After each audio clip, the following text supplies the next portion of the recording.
Je veux dire, à un moment donné, il faut se dire la vérité. Tu connais ce milieu un petit peu. Donc, je pense que tu es le mieux placé. Aujourd'hui à faire mon plein, Bon, peut-être et pas je mieux, suis mais, inquiète pour si les vous patients. travaillez effectivement dans des raffineries et tout, venez témoigner. Venez. S'il y a un raffineur là, t'es raffineur. Bon, pas les raffineurs de drogue ou je sais pas quoi, hein, les vrais raffineurs de pétrole, quoi. Hein, pas des trucs chelous. Hein. Voilà, je te la mettrai pied dans la bouche et là, ma bagnole est aussi vite que mon compte en banque. Bah, ouais, moi j'ai même pas de bagnole, donc t'imagines mon compte en banque. Passion que j'ai, je Donc peux c'est toujours à cause de la taxer. CGT, tout ça. L'élément de langage qui est repris et par Total Energy et par le gouvernement, de dire que on serait sur une grève pour les négociations annuelles obligatoires. Bonjour psychodélique. Ça va? 3 cas par mois, c'est beaucoup trop. Combien gagnais-tu en plateforme pétrolière? Pourquoi t'es pas content? Tu penses qu'il faut qu'il fasse grève ou pas? Est-ce que tu soutiens ce mouvement de grève? Voilà, je te pose 10 000 questions. Je suis Bourdin. Monsieur, la France veut savoir. Dites-nous tout. Je travaille pas en plateforme pétrolière, j'étais dans le parapétrolier, c'est pas pareil. Pareil. Comme Mais- les Chinois et les Japonais, quoi. Et au-delà de Je ça, j'étais tout en bas de l'échelle hiérarchique. D'accord. C'est-à-dire j'étais pas ingénieur ou tu vois, j'étais pas les mecs les plus haut payés, j'étais vraiment parmi les plus bas salaires en fait dans la société. D'accord. J'étais quasiment à 3000 euros, quasiment, je devais être à 2600 ou 2700 euros brut évidemment. Mais ce qu'il faut pas oublier, c'est qu'on était payé sur 14 mois D'accord. avec 4,8 mois de primes et d'intéressement. Tu sais, chaque année, t'as 4,8 mois de salaire brut qui vont sur une prime et d'intéressement. Tu vois comment ça marche les primes et intéressements Ouais. en fin d'année? Ouais. Tu sais, c'est le truc qui va sur un compte bloqué 5 ans, tu peux pas y toucher et tout. Et sur ce compte bloqué 5 ans de primes et d'intéressement, tu as des abondements en fonction des actions que tu achètes à gauche à droite, enfin que tu achètes, que tu signes à gauche à droite. Imaginons que tu as une action, tu as un abondement, tu verses 1200 euros pour cette action, il te donne 1200 euros, en gros ça fait 2400 euros en tout. D'accord. Et au final, moi, j'ai travaillé 13 ans là-dedans. Tous les ans, 4,8 mois de salaire, grosso merdo, t'en avais pour 8 ou 10 000 balles à mon niveau, avec le salaire le plus bas de la société. C'est comme ça que t'es devenu millionnaire, putain. Mais t'imagines, 13 ans là-dedans, j'ai jamais rien touché. C'est sûr quand la boîte s'est cassée la gueule et qu'ils ont fait un plan social, je suis parti avec un joli chèque puisque j'ai pu libérer justement tout ce qui était dans la prime d'intéressement et la prime de participation. 130 000 euros, c'est ça? Non, un peu plus, un petit peu plus. Ah, joli. Hein. Et parce qu'après, une fois, si ça reste dedans et que les actions vont bien et tout, ça monte très très vite en fait. On m'a dit Donc, Valourec. Valourec? Et Valorec, Non, c'est je sais quoi, pas, Valorec je sais pas, il y a HP quand même Méléon, je sais pas si c'est une entreprise. Ah non, j'étais pas chez Valorec. D'accord. J'étais chez Doris pour ceux qui veulent chercher. Doris. Ok. Et ce que je veux dire par là, c'est que moi j'étais parmi les tout petits salaires. Quand t'as des ingénieurs qui avaient 10 000, 15 000 balles de salaire, qui eux se ramassent 14 mois, qui eux se ramassent 5 mois de salaire en prime d'intéressement, de participation, ou même quand ils vont sur les plateformes pétrolières ou quand ils s'expatrient dans les autres pays, ils doublent leur salaire, ils payent rien, la société prend en charge tout. Enfin bref, il y a du fric dans tous les sens. Et là, c'est pareil. 6 mois, je crois, c'est pas une année entière du coup, c'est genre 6 mois total sur la C'est ça, c'est ça. plateforme. Et là, c'est Par pareil. contre, c'est les éreintant, raffineries- hein, mais voilà quoi, c'est pas. Là, ceux qui travaillent dans les raffineries, c'est éreintant, c'est un boulot compliqué, mais c'est pas les plus à plaindre. Ils sont bien lotis, ils sont vraiment bien lotis. C'est pour ça que je comprends pas spécialement la grève en elle-même. Je sais qu'ils ont fait grève il y a 5 ou 6 ans à peu près pour les mêmes raisons. C'est ça. Mais c'est un truc de fou. C'est un truc de fou. Comment ça fout le bordel partout. Et je peux comprendre. Mais au bout d'un moment, je trouve qu'ils sont assez bien lotis comparé à d'autres secteurs. Comme tu disais, t'as le secteur de l'hôpital qui est On est payé dévasté. comme des merdes. Ah, on était payés Ils comme sont des payés merdes. comme et, des merdes. Même au ma femme, un bac lance-pierre. plus 5, elle est pas à plus de 1009. Hein. Et, Non mais c'est ça, t'es payé comme des merdes, t'as des RTT, tu peux jamais les prendre, des congés payés sont jamais payés, les heures sup on n'en parle même pas, c'est scandaleux et là ça fait rien et tu dis après c'est ça les qui est triste, profs, les flics, c'est tous ça les qui est métiers dans le triste, c'est ça public qui- quoi déjà. Enfin, c'est... c'est ça, en fait c'est ça qui est super compliqué, c'est faut réussir à prendre du recul et à pas comparer les métiers, sinon t'en finis pas et ça fout la foire d'empoigne. Mais le problème c'est que là tu vois par exemple ça commence à foutre la merde, alors je sais pas comment ça marche pour les bus, mais il y a de moins en moins de bus parce que je me suis dit mais merde eux aussi ils roulent à l'essence, ils ont de l'essence encore.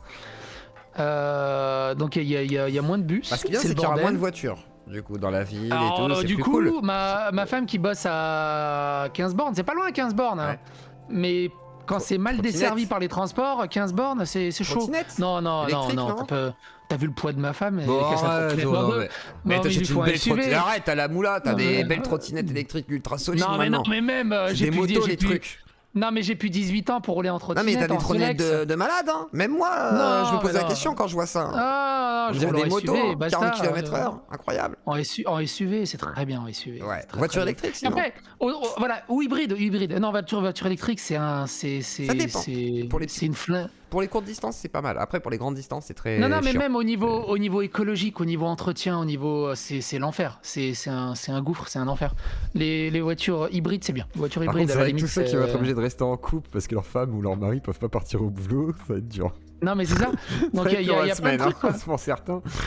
Mais non, les hybrides, ça passe. Les électriques, ça pose trop de problèmes. À terme, ça va être. T'imagines si tout le monde en hybride, il faut construire combien de centrales nucléaires pour les charger? Et au-delà de ça, ils parlent de démultiplier par 10 le prix de l'électricité. Et tu veux qu'on passe tous à l'électrique? C'est mort. Ah, je veux pas ça, moi. J'ai juste dit que c'est une solution pour Ah, certains. franchement, Je dis, pour une ceux qui ont les bonne- moyens, c'est possible, tu vois. Voilà. Une bagnole hybride, il y a Hybride, après, à peu pourquoi près pas les moyens. Mais Après, ce qu'il faut se dire aussi, tu sais, les petits peux cons là switch qui. avec les hybrides. C'est ça. Oui, bah ouais, tu choisis D'accord. moteur électrique ou moteur hybride, et puis soit il le fait en automatique en fonction du besoin. Mais ce que je veux dire par là, les petits cons là qui crèvent les pneus des SUV, ils crèvent les pneus des SUV qui sont les SUV neufs avec des motorisations nouvelle génération. Ils sont 10 fois plus propres qu'une voiture basique en fait, ou qui est un peu vieille en fait. C'est complètement débile. Ils sont débiles. Non, mais c'est Il comme en- là, on a vu des stations Il en dit des réquisitionnées. conneries psycho, mais tu sais, j'ai travaillé dans le pétrole, monsieur Olivier, alors tu peux dire aussi plein de conneries, mais. Il a le droit je- de dire ce qu'il veut, de toute façon. Moi aussi, je dis des conneries, les gens. Et Assasou, il dit des choses vraies. Et alors, comment tu vas vérifier, hein? Comment Source. tu vas vérifier? Source.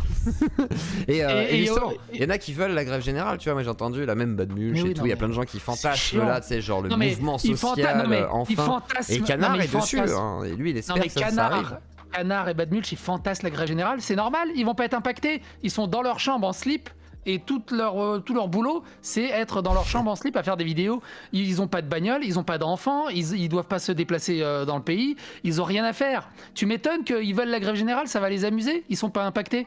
Donc c'est facile de vouloir la grève générale quand t'es pas impacté. Après, ceux qui veulent la grève générale et qui sont impactés, je dis putain, eux ils ont du courage, bordel de merde, ils se battent vraiment pour un truc. Et moi de mon côté, ça me fait chier, mais comme pas possible. Parce que c'est chiant. Tu te dis, mais c'est un truc de fou. Et moi, je suis d'accord là-dessus. Je pense qu'il y a plein de choses à créer plutôt que de vouloir Et franchement, bloquer tu sais- absolument. Surtout qu'il y a peut-être d'autres solutions aussi. Et pour ils vont faire bloquer quoi. bouger le Regarde, marché, quoi. Mais bon. on s'est tapé 3 ans de gilets jaunes pour rien au final. Tous les week-ends à Paris, ils viennent gueuler entre Bastille et la Nation à pied. Ça sert à rien. Ça va pas te faire des Ok. copains. non mais ça sert à rien. Ça. Est-ce que ça, j'ai un truc qui a fait bouger quelque chose? Par contre, il ferait comme Bah, il y a en eu Inde. 100 là, euros.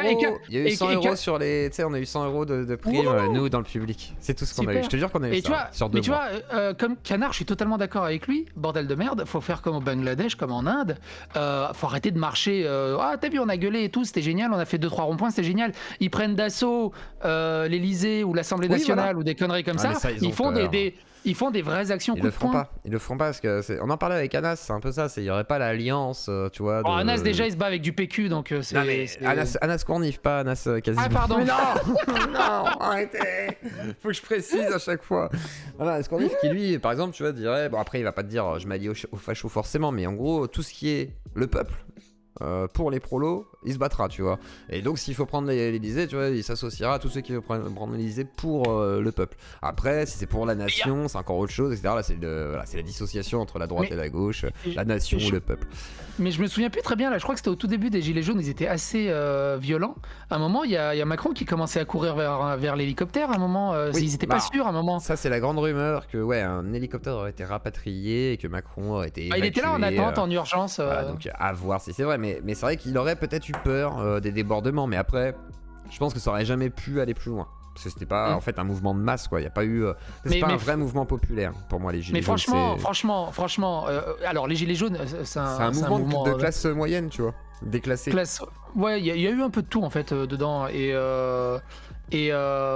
qu'est-ce que je voulais dire par là? Mais franchement, les balades entre Bastille et Nation le week-end, à part faire un saucisse apéro, ça sert à rien. Ça a jamais rien fait bouger, quoi. En fait, ça apporte juste un seul truc, c'est du rapport social entre des gens qui ne l'avaient plus. Moi je pense que c'est ça aussi, c'est des gens qui sont à Ouais. la campagne, Ou tu sais, qui alors, pouvaient ouais. pas se voir et qui avaient une raison de se voir, et tu sais, une lutte, un Ou ennemi qu'ils aillent- commun, tu vois, voilà, ça aide quoi, ça Ou galvanise. qu'ils aillent marcher dans les quartiers Bourges ou dans les rues Exactement. d'ambassade, dans les trucs de. Mais ça D'accord. sert à rien. Vaccination, ça sert à rien. Ça les fait pas chier. Ça sert à. Et ça sert à- derrière, ça sert- c'est. Voilà, et puis ça aide pas. Enfin, je sais pas, il y aurait mille et une choses à faire, effectivement, mais. Après, on va te dire, ouais, mais vous avez qu'à le faire. Bah, c'est pas à nous de le faire, c'est pas nous qui faisons les manifs. Mais par contre, c'est vrai que les manifs, oui, ça apporte pas grand chose à part de l'esclandre pour la télé, un petit peu de clics, je sais pas, des regarde le blessés et pas grand chose d'autre, quoi. Vas-y. Vous êtes 300 dans le chat sur YouTube. Il y en a un qui pourrait me citer une manif qui a vraiment fait avancer le truc. Je pense qu'il y en Qui a fait eu qu'il y a en vraiment- vrai. Je pense qu'il y en a eu Non, plein mais- hein, en France même. Il me semble hein, la loi travail qui a été, qui a c'était été gros, ça. remise en arrière. Il y avait eu. Il y a eu quelques trucs. Ouais, il y a eu quelques trucs. Ouais, il y a eu quand même des choses. Même là, je prends les récents, mais même à l'époque, hein, la marche de Luther King. Non, mais il y a eu plein de choses en vrai. Mais par contre, ça ne marche pas tout le temps et c'est pas toujours efficace. Et des fois, c'est juste un coup de chance ou parce que voilà, la SNCF, le CPE, effectivement. Quand c'est les la, retraites. 64 quand c'est la 64e grève de la SNCF, au bout d'un moment. Oui. Après, il y a aussi ceux qui veulent. Voilà, après, c'est le problème des syndicats qui, des fois, jouent aussi certains intérêts. Donc là, par contre, en fait, c'est ça. Oui, il y a eu- c'est les syndicats qui dérivent des fois sur les intérêts On est de tous. Alors, forcément, ils disent dans le chat, il y a eu mai 68. Oui, mai 68. Oui, il y a manif entre. pour tous. Oui. Non, mais voilà, oui, on est d'accord. Il y a eu mai La manif pour 68. tous, ça a pas marché, la manif pour tous, hein, du coup. Si jamais, ça dépend dans quel camp t'étais, tu vois. Ah, tu sais, c'est toujours pareil. Tu sais, ils disent, ouais, il y a des gens violents dans les manifs et tout. C'est scandaleux. Et tout le monde rêve de mai 68. Et je sais pas si vous avez vu les photos de mai 68. C'était extrêmement violent. Encore, C'était extrêmement- ça tirait, je crois, hein, à l'époque. Hein. Et ça tirait, dans la ils foule, renversaient hein. les bagnoles. Et ce que j'adore sur les photos de mai 68, ça tirait, ça retournait les bagnoles, ça faisait vraiment tu sais, des barrages entiers de feu. Mais tous les mecs, ils étaient un peu en costard-cravate. Tu vois, ils étaient bien habillés à Oui. l'époque. Aujourd'hui, ce qui est chiant, c'est que dès qu'il y a un moment de foule, dès qu'il y a des trucs, ah, regarde, c'est des racailles de cité, ils sont en jogging et tout, ils sont mal éduqués. Et au final, ça casse totalement le bordel et tout le monde se focalise là-dessus. Plutôt que de se focaliser sur le message en fait. Exactement. Et mai 68, bah, du coup ils étaient tous bien habillés et du coup bah, le message est très très bien passé très très vite en fait de ce côté-là. Donc enfin bref. Moi ça me fait chier parce que bah, du coup ma femme est obligée de prendre des transports et Ouais. c'est l'enfer pour aller au taf parce que d'aller sur Paris en transport c'est bien, quand tu veux aller de banlieue à banlieue Ouais, c'est compliqué. Ouais. et c'est plus rapide. Actuellement, c'est plus rapide d'arriver à Lille, de Paris, de là où je suis, que d'aller à une banlieue un peu plus éloignée de Paris, parce que tu es obligé de remonter sur Paris pour redescendre dans la banlieue. C'est un enfer le nombre de changements que tu dois faire, tellement c'est mal foutu. Bah, effectivement, oui, Paris, c'est un peu le labyrinthe, quoi. Et on voit les images de 68 où, ouais, effectivement, c'était assez violent, hein, c'est assez radical. Et la police aussi, qui est quand même assez costaude. Donc, ouais, on n'a pas forcément envie de revivre ça. Mais alors, du coup, tu soutiens aucunement le mouvement ou t'aimerais que ce soit fait différemment, peut-être? Comment tu vois ça, toi, dans l'idée et tous les mouvements compliqué. sociaux qui sont actuels, parce que ça bouge beaucoup en ce moment, quand même, à ce niveau-là. C'est toujours compliqué. Disons qu'à la limite, je peux comprendre les revendications de salaire et tout le bazar, ça y a pas de souci. En fait, c'est les moments de grève trop répétés comme la SNCF, je sais même plus pourquoi ils font grève au bout d'un moment. Mais là, les raffineries, ça faisait 5-6 ans, je crois qu'ils n'ont pas fait grève un peu pas. Ouais. Donc il y a un certain ras-le-bol. Je comprends, ça me fait chier, mais je peux comprendre quelque part. Mais bordel de merde que c'est chiant. Ouais. C'est Et vraiment chiant. t'as peur que... Est-ce que toi tu fais partie de ces gens qui pensent que ça va dériver de plus en plus parce que tu vois, hier on en parlait, certains pensent que ça va finir en guerre civile, d'autres pensent que ça va on va décliner au point que économiquement ça ne puisse plus tenir, etc. Comment toi tu vois les choses de ton côté? Comment toi tu perçois ça? Est-ce que tu joues à la Xbox et tu te dis je m'en fous, on verra? Oui, Ou, non, on verra. Simplement, on verra. D'accord. Clairement, on verra. T'es pas spécialement inquiet? Non. Ouais. Ah, attendez, Ok, ouais. alors. Alors, il est où? Attends, j'ai mon beau-père Pas de souci, derrière. pas de souci. Mais alors, pas spécialement Et inquiet oui. du coup? Non, pas spécialement inquiet, on verra au jour le jour comment ça roule. Il y a eu des gros moments de foule, il y a eu des grosses manifestations, puis finalement ça s'est recalmé, et puis ça recommence, et puis on verra au fur et à mesure. Tu sais, moi j'ai connu l'embargo en Serbie, quand il y avait plus rien sur les étalages, quand il y avait plus rien dans les stations essence, et que c'était les paysans, on va dire les civils, qui vendaient leur essence. T'allais chez l'habitant pour aller récupérer de l'essence qu'ils ont récupéré, tu sais pas comment ils l'ont récupéré. T'allais chez l'habitant quasiment pour faire les courses parce que dans les étalages il y avait plus rien, il y avait plus de mayonnaise, il y avait plus de moutarde, il y avait plus rien. C'était un bordel l'embargo. Donc franchement la France elle est encore très très loin de ça, et c'est pas quelques manifs un peu houleuses qui vont bouger. Masque, Mais moi, détends-toi là, putain, il t'insulte, oui, il a quoi ouais. Ça, Masque, on se détend, c'est bon. pourquoi qu'est-ce qu'il a Je dit? sais pas, il t'insultait, genre retourne en c'est Serbie. pas- Non mais Ah, oh, ça j'ai l'habitude, ouais, c'est mais faut les se gens, détendre, les gens quoi. ouvertement racistes Tu qui pues sont de la gauche. haine, machin et tout, n'importe quoi. Bon, vas-y, je te laisse reprendre, pardon.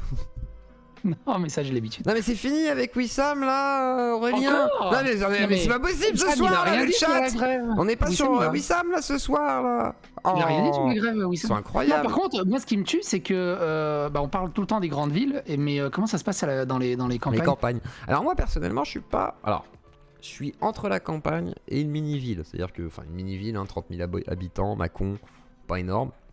Donc pour l'instant, il y a de moins en moins d'essence. Les stations commencent à être vides. Mais j'ai pas l'impression que les gens paniquent. Ma femme se plaint pas encore trop, donc ça va. Mais ça risque de diminuer là, dans la semaine à venir, quoi, si ça continue. Parce qu'en plus, dans les campagnes, quand tu dois aller bosser ou même faire les courses, c'est vite 30, 40, 50 km. C'est énorme. Nous, c'est 10 km, donc tu fais un plein. Bon, tu peux vivre une semaine, 2 semaines, même peut-être un peu plus, mais à la campagne, tu fais un plein par semaine, tellement tu as des distances dans tous les sens. Que ce soit l'école, les courses et ça. tout le truc. Après, moi, je me déplace beaucoup à pied. Alors, moi, je suis partie des gens, par exemple, qui ne sont pas concernés. Mais c'est vrai que je me mets à la place des gens qui ont besoin de c'est se un déplacer enfer. souvent, ou même juste de ma femme, quoi. Tu te dis, ouais, c'est compliqué. Et on peut pas faire autrement. Macon, t'es maconiste? Alors, oui, tout à fait, je suis maconiste depuis très longtemps.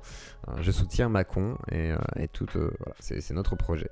Mais d'accord. Et du coup, le GP. J'ai essayé d'appeler Squeezie, c'était un homonyme, mais c'était pas le bon. Alors, du coup. Du coup, c'était pas le vrai. Mais j'ai essayé en live, hein. On y a cru 5 secondes, mais non, ça n'a pas duré plus longtemps. Et du coup, qu'est-ce que t'as pensé du GP, toi? Est-ce que tu trouves que c'est indécent, horrible, non écologique? Est-ce que tu trouves ça génial, que ça normalise Twitch? Est-ce que c'est la télé qui s'empare de Twitch et de YouTube et c'est l'abomination, la bête tentaculaire qui vient diaboliser notre plateforme? Qu'en est-il? Non, tu vois, autant je comprends la grève des raffineries de pétrole et tout, autant les écologistes, ils peuvent aller se faire foutre, ils sont tellement casse-couilles. Alors non, la pénurie de carburant elle est pas juste à cause du GP Explorer, hein, ils ont pas pris tout l'essence pour eux. Alors moi je pensais que dans la théorie c'était possible. Dans la théorie du complot, voilà.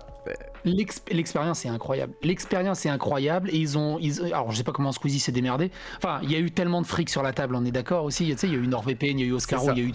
Mais rien. En fait, au-delà du fric.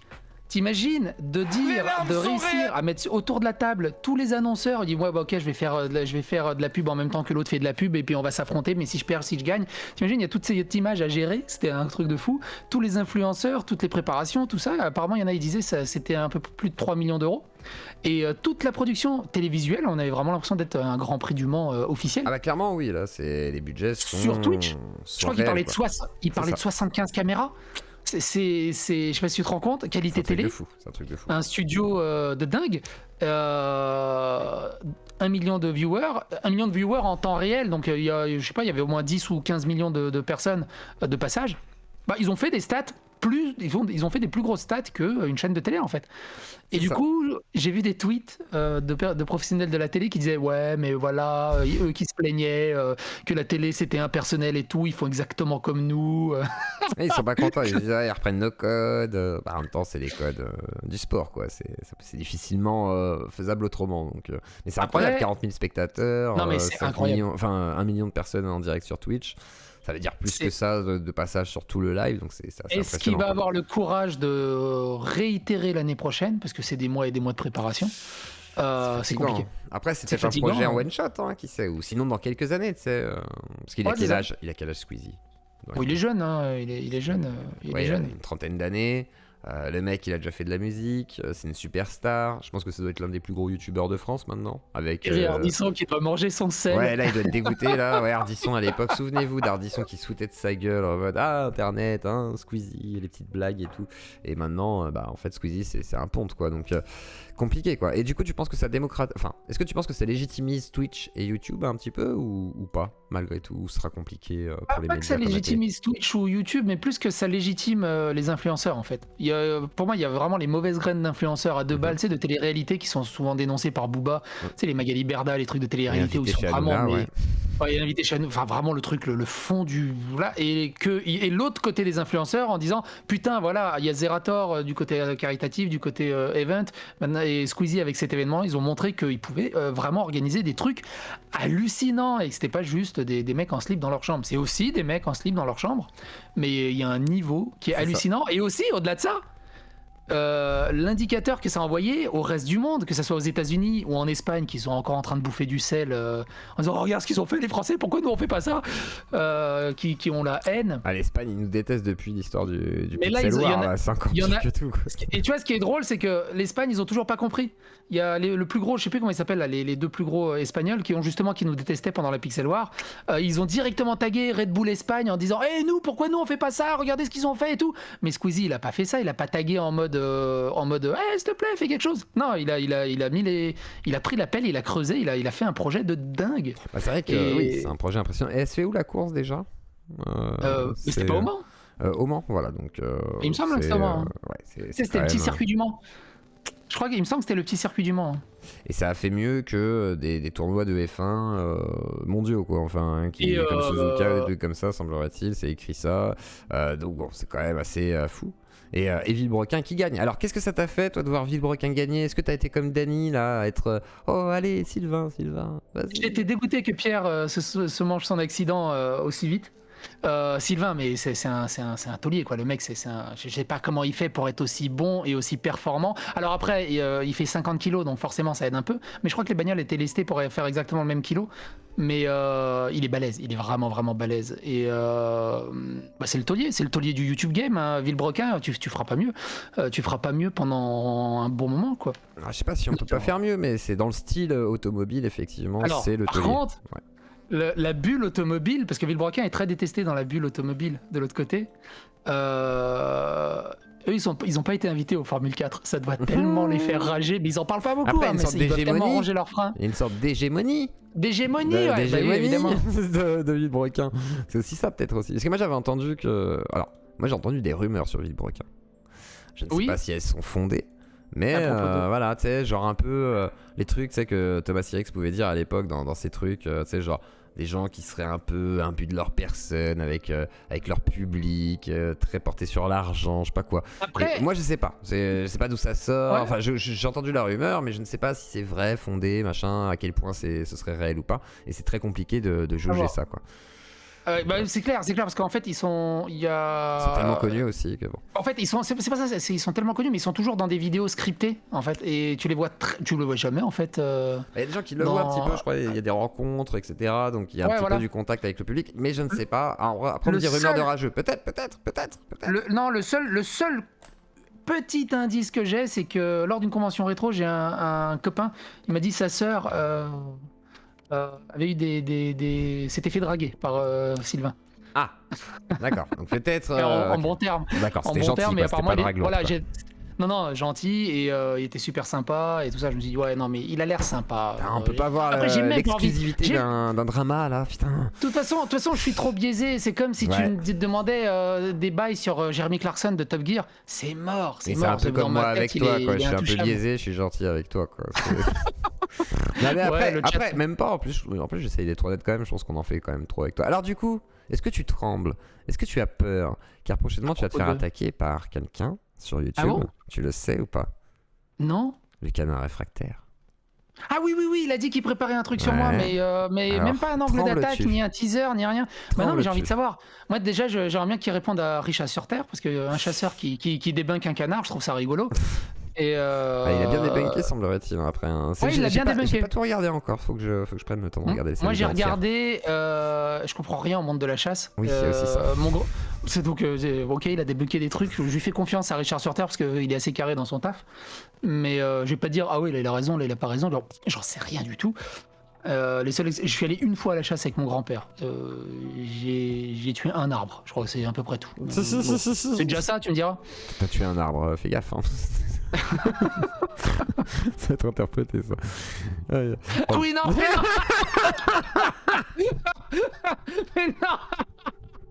Mais non.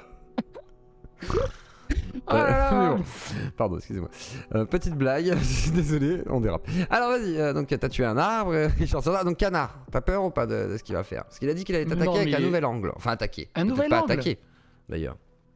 Bah ouais, bah je sais pas ce qu'il va faire hein, entre la plaque tournante du politique game. Après il m'avait dit quoi à un moment que j'étais un connard, je sais plus ce qu'il m'avait dit encore. Entre temps j'ai plus parlé que lui de Julian Assange, ça par contre je pourrais toujours l'attaquer là-dessus. Et je sais pas sur quoi il va m'attaquer, j'ai aucune idée. Moi je pense que il va tenter de te charmer. Mais avec ses beaux yeux bleus. Mais c'est déjà trop tard, je suis déjà sous le charme. Mais je suis déjà sous le charme de canard. Moi je m'attends à ça. Je m'attends à un changement du canard, tu vois. Aussi bien lui.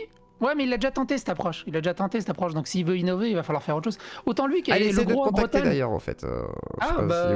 Sur Discord peut-être, ou regarde sur Twitter, mais en gros il veut te contacter. Il m'avait demandé. Ouais, alors, voilà, mais MP c'est le bordel. Ouais, si tu envoies-moi sur Discord, ça sera le plus sur simple. Discord, ok, j'essaierai de voir avec lui. Et le gros à Bretel, il est devenu quoi? Alors, parce que moi je l'aimais bien, il avait trop de charme le gros à Bretel. Alors Emmerich, tu veux bien respecter Emmerich, voyons. Mais je sais plus comment il s'appelait. Emmerich de État Cryptique arrête YouTube. Ah merde! Pour travailler pour le canard. Comme ça il a un salaire. Voilà. Ouais, mais il sera en caméra encore? Non, il va écrire des textes. Ah, c'est chiant. Mais peut-être qu'on le verra, mais tu vois, ils vont l'exploiter. Genre, mets-toi devant la caméra. Tu vois, genre. Non, mais faut l'exploiter parce qu'il a un charisme de fou. Il y a un truc qui passe super bien. Il continue les jeux de rôle, il continue avec Twitch. Voilà, non, il continue, mais il n'y aura plus État Cryptique comme avant, semblerait-il. Il va bosser pour. Et après, je pense que c'est. Il veut, à mon avis, je pense qu'il va y avoir une sorte d'empire du canard, tu vois. Ils vont essayer de faire un petit empire. Après, ils sont en association. Donc, ils marchent de fou. Ils ont fait 150 000 balles sur leur Tipeee. Je sais plus comment ça s'appelle là. Je jalouse un peu, effectivement. 150 000 balles dessus. Ils font des stats de fou là. Ils vont bientôt me dépasser en termes de vues. Oui. C'est de la folie furieuse. Il m'a dit, qu'il gagnait environ 2500 € par mois par vidéo, selon les mois, quoi. Donc plus de 2 millions de vues, il me semble. C'est pas mal. Après, tu me diras, c'est rien parce qu'eux, ils sont une équipe, quoi. C'est ça. Donc c'est vraiment rien. Tu vois, là, je me suis versé 3000 € de salaire. Brut. C'est vrai que toi, tu verses des salaires maintenant. Putain. Bah oui, je me verse des salaires maintenant. Sûr, donc tu vois, je me suis versé 3000 € de salaire brut. Ouais. Du coup, en net, j'ai touché 2100 €, mais du coup, j'ai les charges patronales qui s'élèvent à 4600 € derrière. Putain. Est-ce que ça sert à quelque chose à ce niveau-là? Voilà, franchement, on est d'accord que c'est de l'arnaque. Tu payes un mec. Non mais voilà, tu payes un mec 3000 € brut. Je me suis payé moi-même. Alors je me suis engueulé avec mon propre patron parce que 3000 € je trouvais que c'était bas. Et après je me suis dit écoute, parce que tu vois, t'as 3000 € brut. Moi sur mon compte il arrive 2100 €. Mais du coup ça m'a coûté 4300 ou 4400 € avec les charges patronales du côté de société. Pour à la fin toucher 2100 €. Sur ces 2100 €, je vais aussi payer l'impôt sur le revenu. Et aussi, quand tu achètes des trucs, tu payes la 20% de TVA partout. Donc en fait, sur ces 2100 €, il te reste plus rien à la fin. Et surtout que toi, en fait, tu fais pas de note de frais, quoi, quasi. Et sur 4600 €, à la fin, il va te rester moins de 1000 €. En fait, vraiment de l'argent dans la poche. Et là, tu dis, waouh, la vache. Il va falloir partir en vacances et filmer tes repas, etc. Comme ça, tu fais que des notes de frais. Et comme ça, tu déduis tes impôts. Mais franchement. Et va falloir que tu te prennes un bon. Tu veux des gens qui t'aident fiscalement? Non mais j'aurais été un vrai streamer un peu comme les gens qui s'exilent à Malte ou influenceurs. J'aurais ouvert la société au nom de ma mère en Serbie. Les impôts serbes c'est ridicule à côté. Mais non, je paye mes impôts en France et je suis content de les payer en France. Après tu vois c'est rigolo, c'est que je signe des chèques à l'URSSAF. Et du coup, le montant du chèque à l'URSSAF, je me dis putain, c'est à peu près ce que je verse à tous les mecs qui m'insultent et qui sont au RSA. C'est violent, ils s'en sortent pas. Et puis c'est triste parce que tu te dis, enfin je comprends pas, tu vois, à partir de ton niveau. Je paye mes haters pour qu'ils puissent continuer. Parce que tu vois, en auto-entrepreneur, l'argent que t'as, c'est ton argent, tu vois. On va dire, voilà, c'est un peu ton argent, on s'en fout un peu, c'est pas très grave. T'as pas la même compta à faire, t'as pas les mêmes problématiques. Mais là, genre à ton niveau, tu dois te verser un salaire. Et toi, vu que quelque part, t'es pas trop en mode, tu sais, abattement fiscal, optimisation et tout. En vrai, tu te fais enculer de ouf, quoi. Non, mais c'est ça. C'est pour te verser 2000 balles, ça te coûte 6000, quoi. Il y a un gars, il dit j'aime bien Psycho, mais là, il me gonfle d'autant plus qu'il parle que de pognon, crache sur les grèves et dénigre mon peuple. Mais c'est qui ton peuple? Que je sache un peu près sur quoi. Je ne sais pas sur quoi je crache. Mais on n'a rien dit sur quel peuple. On parle d'argent et du fisc. En France, ils ont beaucoup de problèmes de parler d'argent. Ils ont beaucoup. Je comprends pas. En France, t'es taxé à 40%, je crois. Oui, c'est 45, 40 ou 45%. Ah non, c'est énorme, c'est énorme. Donc voilà quoi, c'est comme ça. Et oui, c'est la Furia, je l'avais acheté à l'époque. Après, j'ai pas trouvé ça ouf. Voilà, la Furia, le magazine de Papacito, machin et tout. Ça continue, mais ça va, voilà quoi. D'ailleurs, on n'entend plus parler de Papacito, tu vois, c'est fini. Non, mais à mon avis, il doit être en train de faire sa vidéo avec son campagnard. Je sais pas, il a fait des shorts là, on comprend rien. Il est avec son chien. Pas très fou quoi. J'ai pas vu le franc-maçon anglais qui arrive à dominer le monde et niquer le gardien de cochon, donc c'est dommage quoi. J'aurais voulu un peu plus d'aventure, tu vois. Je comprends qu'en fait ils y ont pas été livre noir et. Alors tu vois, regarde, pareil, ça pourrait t'intéresser. Il y a quelqu'un dans le chat qui dit il fallait se verser des dividendes. C'est vrai que tu peux tu payes beaucoup moins d'impôts quand tu te verses des dividendes, mais le fait de me verser un gros salaire, ça cotise après pour la retraite et pour les cotisations. D'accord. Oui, en fait, t'anticipes ça quoi. Mais les dividendes, ça rapporterait pas plus du coup. Ça rapporte en plus, mais après j'ai fait un plus, un moins avec l'expert. Enfin, j'ai dit à l'expert comptable, fais-moi un truc des deux côtés et puis je fais plouf plouf. Tu veux qu'il y ait des gens qui te préparent un bon truc, un bon montage financier pour que tu sois bien? Non, mais j'ai un expert comptable qui s'en occupe. Ah, putain, moi il m'en faut un, mais faut que je prenne un comptable. Je sais pas, t'avais un comptable toi avant ou pas? Non, avant j'avais pas un comptable. D'accord, tu faisais juste tes comptes comme ça. En fait, en auto-entrepreneur, c'est tellement simple. D'accord. Et juste une question, est-ce que tu déclarais toutes tes dépenses, sorties, machin et tout? Tu fais juste une compta, tu déclares ton URSSAF, tu payes et c'est réglé? Oui, c'est ça, en auto-entrepreneur, t'es pas obligé de déclarer toutes les dépenses à toi, puisque t'as pas de salaire, t'as pas besoin de salaire. À proprement parler, t'as pas de salaire. Donc en gros, tout ce qui te reste de ton auto-entrepreneuriat, une fois que les impôts sont sortis, globalement, tout est à toi. D'accord. Point. Alors qu'en société, le moindre euro que tu veux sortir de ta société, va falloir le justifier en fait. D'accord, très bien, ça me rassure. Alors, petite question. Et franchement, c'est ce que me disait l'expert comptable, en dessous d'un certain montant, ils vont vraiment pas venir te faire chier en fait. D'accord, bon, et jusqu'à quel montant ils te font pas chier? Je sais pas, mais j'imagine voilà. Que ça doit être, tu dois brasser pas mal quoi. Mais... Si tu fais pas des restos à 400 € tous les jours, ça devrait aller. D'accord. Non, ça va, non, j'en suis loin. Je pourrais pas en fait, je pourrais faire ça combien de temps? 3, 4, 5 fois maxi quoi. Après c'est la fin. Après j'ai plus de quoi payer le loyer, donc on va éviter. Non. Y a des boîtes qui font ça. Qui font quoi? Qui font des... Je sais pas. D'accord. Qui font les dividendes peut-être? Ouais, je sais pas. Mais après les dividendes. Après il y a plein d'optimisations. Et alors du coup, toujours en stagnation avec YouTube, comment tu trouves un peu l'algo là vite fait? Parce que moi j'ai l'impression que c'est un peu... Il est morne chez beaucoup de monde, hein, que ça soit... Il y a Conquerax aussi qui s'était plaint justement de la morosité des stats. C'est morne, je sais pas ce qu'il fout YouTube en ce moment, c'est morne. Ouais, c'est un peu en grève, hein. Je comprends pas trop. Il n'y a plus d'essence. Il n'y a plus d'essence, c'est... Comment tu vois l'avenir de la chaîne du coup là, ça évolue, ça monte ou ça monte pas du tout? Ça stagne tranquillou. Voilà. Moi j'ai perdu des viewers. Moi aussi j'ai perdu des viewers un peu, mais ça va. Ouais, mais je me demande s'il n'y a pas un truc, hein. C'est bizarre quand même. Je pense que c'est général, les gens sont peut-être saoulés aussi. Vous en avez marre, les gens. Ils ont pas envie. Vous voulez faire la révolution ou pas, les gens? Vraie question là, dans le chat. Dites-moi si vous voulez faire la révolution. Toi, tu veux pas faire la révolution, Psycho, si jamais on l'a fait? Est-ce que tu ferais la révolution avec nous? Ça dépend des merdes, comment on appelle ça? Des requêtes? Des revendications? Oui, c'est ça, des revendications, ça dépend des revendications. Parce que faire la révolution juste pour faire la révolution... Non, pas envie. Ouais, je comprends. Alors, je crois qu'il y a Aurélien qui veut discuter avec toi. Je lui donne l'occasion, parce que ça fait longtemps. Il me dit, ouais, je veux parler à Psycho. C'est lui qui tout à l'heure disait, oui, Psycho, machin et tout. Donc, je pense que ça lui fera plaisir pour une fois de te parler. Ouais. Aurélien. Qui m'insulte ou pas? Non, mais il est gentil. Non, Aurélien, il va pas t'insulter, je pense pas. Non. Par contre, il est plutôt quand Dany Raz et Calivision, etc. Mais je pense qu'il a envie de te parler, donc ce serait l'occasion de le faire, parce que l'autre fois, il te parlait en direct chez Droitard Fragile et tout. Donc, voilà. Aurélien, saisis ta chance, c'est le moment. Non, je peux pas parler, je suis en train de faire à bouffer dans 5 minutes si tu veux. Non mais putain, c'est pas possible. Le mec il te déroule le tapis. C'est toujours ça quoi, c'est toujours ça. Comme cette grève de merde. Oh les gars, oh putain. Bon, tant pis. Bon bah voilà, tant pis, on aura essayé. C'est un flop. Bon. Et là il y a Satsujin, tiens. Eh bah Satsujin, toi qu'est-ce que t'en penses de tout ça? Tu peux te démute, t'as le droit. Il est en essence au Japon? Ouais, justement on va lui demander. Et Satsu il est encore en France, je crois qu'il est en France, Satsu. Ah peut-être qu'il est... Bah, Satsu. Bon bah, en attendant Tagline. Doit-on s'inquiéter de la situation, contrairement à Psychodélique et moi-même qui sommes un petit peu peut-être rêveurs et en même temps on comprend mais on se dit bon quand même c'est chiant. Au niveau de la situation, c'est effectivement c'est un peu compliqué. Après, le gros problème, c'est que la population, que ce soit par rapport aux Russes ou la France, en fait, les Français sont beaucoup plus fragiles que d'autres populations. Donc, ça va être le gros bordel. C'est-à-dire que si on veut partir sur une révolution, les gens sont pas de taille. La plupart des mecs sont complètement accros à leur confort.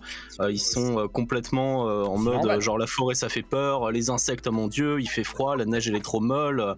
Donc, pour faire une révolution, ça va être compliqué. Après, oui, on s'est un peu embourgeoisé, hein, tout ça. Ah bah clairement, Ouais, oui. ça. Ce serait difficile de sortir de confort. Et en même temps, est-ce qu'on a envie de sortir de notre confort? Est-ce qu'on veut pas tout simplement avoir notre Oculus, de console, nos machins et tout et tu vois? Bah c'est Moi, ça, je c'est ça. je suis très très mal placé pour parler de révolution de quoi que ce soit. Il faut vraiment de trouver des personnes qui sont plus concernées, on va dire. Mais moi, partir là quoi, truc. J'ai tout ce que je veux, j'ai tout ce qu'il me faut, donc au bout d'un moment, j'ai pas raison de gueuler quelque part. Et toi, ta Klein, qu'est-ce que t'en penses du coup? Est-ce qu'on a des choses à craindre, toi qui es expert quelque part en risque périlleux? Bah, en termes de risque, comme dit, il y a l'escalade au niveau de la Russie, donc qui continue à faire absolument n'importe quoi. Le problème, c'est que justement, nous, en termes d'armée, on n'est clairement pas prêts.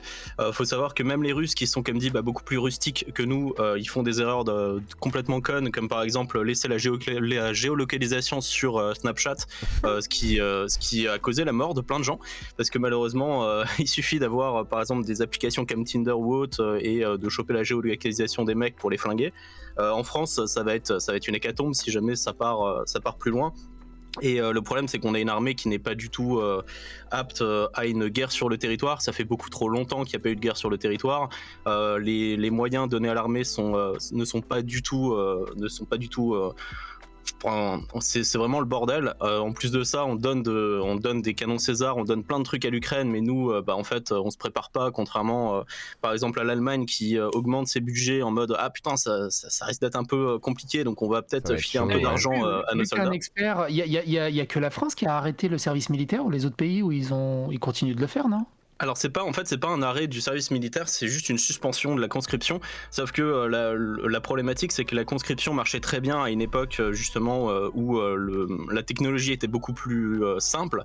Là, le problème, c'est que prendre des mecs et leur filer par exemple un canon César pour les former, ça va être compliqué. Voilà, pareil pour les drones, pareil pour toute la technologie qui est utilisée par les soldats. En fait, on a encore cette image du combattant qui est complètement débile et qui est là en mode fusil tiré sur humain en face de moi. Sauf que c'est plus du tout comme ça que ça fonctionne. Le drone, c'est une manette et tirer sur humain devant l'écran, quoi. Non? Ouais, c'est quand même plus compliqué que ça. C'est quand même plus compliqué que ça. C'est-à-dire qu'en fait, on peut pas, comme à l'époque de la conscription, ou comme les Russes là, filer un vieux AK pourri et dire vas-y t'y vas.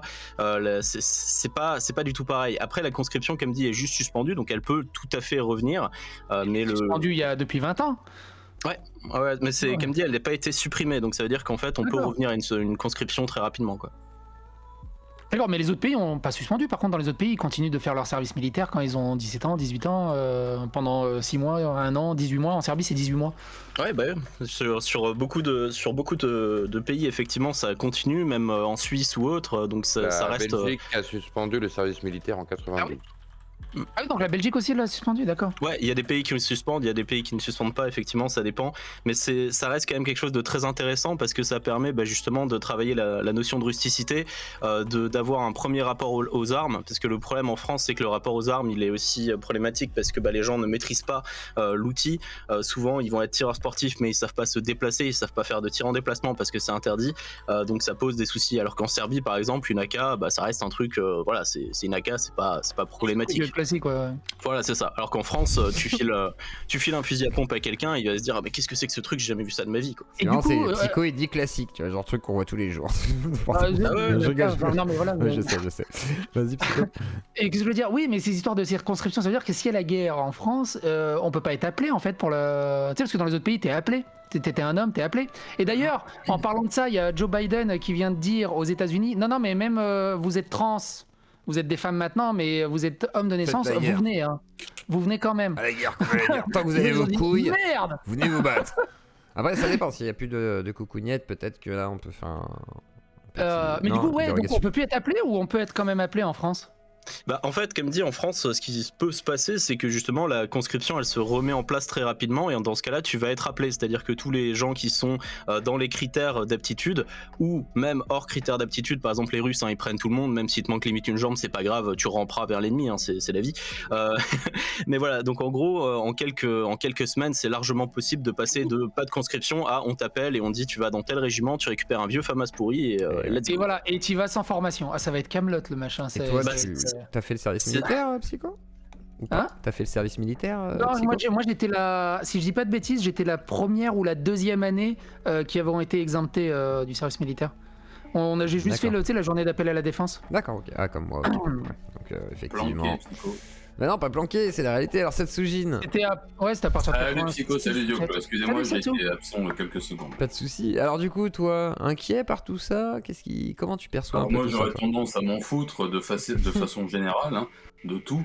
Mais non, moi, je venais un petit peu pour parler du GP. Parce que intéressant. J'ai vu plein des bêtises qui se sont dites dessus et ça m'a un petit peu énervé. En tant que fan de sport auto, pratiquant de sport auto, papa d'un petit qui va être pilote et qui fait du karting et qui va bientôt commencer des formules, voilà, j'ai trouvé ça très positif dans le sens que ça allait peut-être ouvrir un peu le sport automobile à plus de monde, et comme c'est une petite passion, c'est vrai que voilà, ça m'a un petit peu touché. J'ai trouvé l'événement super bien organisé. J'ai été content de voir que les gars ils vivaient leur meilleure vie, c'était très bien. Même il y avait du respect, il y avait du talent quoi sur la piste. Hein. Il y avait énormément de talent sur la piste. Je trouve qu'en quelques mois, les gars ont eu une formation qui était de qualité, vraiment bluffante, parce que moi qui en ai fait pas mal, qui continue à en faire, c'est vraiment pas évident à conduire. Bon, même si c'est pas des engins surpuissants, il y a quand même quelque chose à apprendre. Enfin voilà, non, j'ai trouvé ça très bien, c'était vraiment très bien organisé, je l'ai déjà dit, mais puis ça se voyait, par exemple, Étienne, on voyait qu'il était dans sa meilleure condition il s'en souviendra toute sa vie, il a très bien couru, je trouve qu'il a joué le jeu tout du long, et pourtant c'était pas gagné. Ouais, j'ai trouvé ça très très chouette, et puis après que ça remplace la télé, bah écoute, pourquoi pas, hein. Je veux dire, ils sont pas le monopole des retransmissions. Je pense même pas que ça remplace la télé en fait, c'est juste, justement, c'est des gens qui utilisent peut-être des codes, parce que les caméras, machin et tout, un plateau, un public, ça ressemble à la télé, mais c'est logique quoi, enfin, si tu fais c'est logique, moi, une de convention, toute façon, ça ressemble à n'importe quel stand en fait que tu utiliseras, même avec des gros budgets, et plus il y a des budgets, plus ça peut être énorme. Après, il y a peut-être des trucs qui ressemblent à certains codes, mais c'est les codes de la F1, je veux dire, le champagne, machin et tout. C'est les codes du sport auto en général. C'est plus ça en fait. Et... Sur YouTube, il y a énormément de formats qui ressemblent aussi à ce qu'on trouve sur la télévision, hein. Il faut arrêter de prétendre qu'on est unique, qu'on a tout réinventé. Ça nous vole pas nos formats, c'est-à-dire que notre plateforme reste quand même Twitch et YouTube, c'est des trucs interactifs, très particuliers. Ça légitimise un peu plus la plateforme parce que ça montre que ça a un impact très très fort en France aujourd'hui. C'est pas les États-Unis tout seul quoi, c'est aux États-Unis on connaît Amourante, machin et tout, il y a des gros trucs, il y a pas que ça, il y a Dr Disrespect, il y a plein de choses. En parlant de ça, je me suis t'imagines l'équipe de Modo pour gérer un chat à 1 million de personnes? C'est chaud là, t'as des bots je pense, là c'est des bots dehors des trucs. Parce que un truc de ce côté-là aussi. Là c'est inhumain, mais c'est vrai que c'est impressionnant dans l'idée, ça demande un investissement aussi de la part même de Squeezie, parce qu'il organise ça sur ses propres moyens, enfin c'est pas rien, donc non, il y a eu un investissement aussi, je trouve, des sponsors qui ont pu montrer aux autres sponsors classiques qui avaient aussi une microéconomie sur Twitch et sur YouTube.